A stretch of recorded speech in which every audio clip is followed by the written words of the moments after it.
everybody, this is Andrew from MobileBurn.com, and I'm taking a look at a phone that you might not have heard of. It's from Coolpad, and it's coming to C Spire later this year. Now, you probably haven't heard of Coolpad, but it's actually one of the top 10 smartphone producers in the world, and you're going to learn more about this phone now.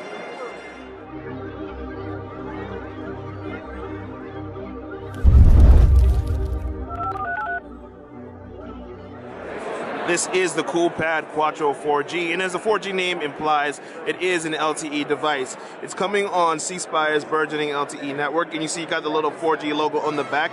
As far as the build, it's got a plastic build, but it's got this finely woven texture, so it's a little scratchy, kind of like when you hear like a vinyl scratching, but not too much. You know, when it's actually resting in your palm, it doesn't feel very alien or anything like that. It's not a problem.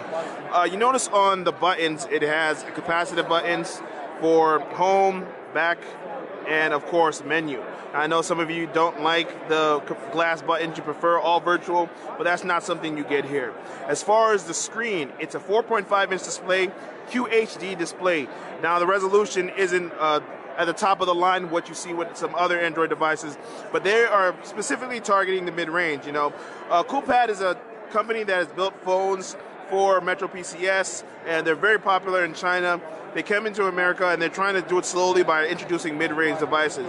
In terms of specs, it's got a 1.2 gigahertz dual-core processor.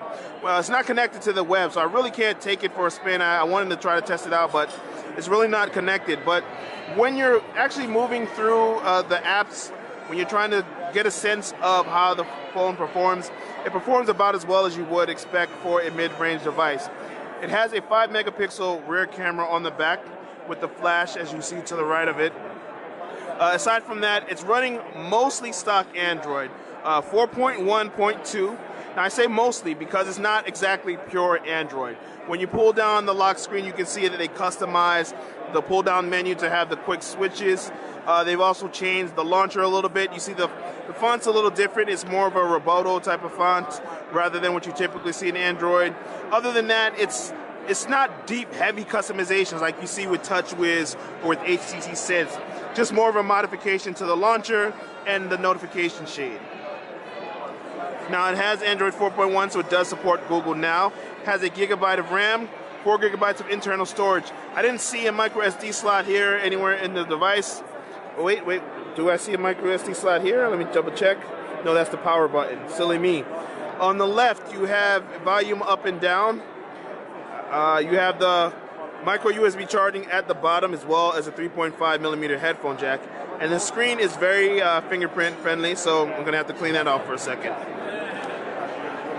And finally, you'll see it has a 0.3 front-facing camera for video chat, 1800 milliamp battery underneath this case. It has a removable case, and the battery is removable.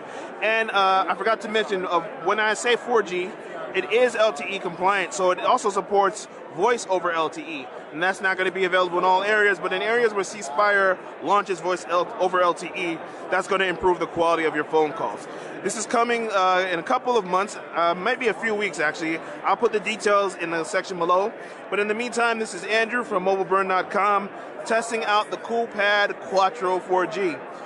Based on what they're telling us, you're going to hear a lot more from them in the mid-range sector in the coming months and years in the US.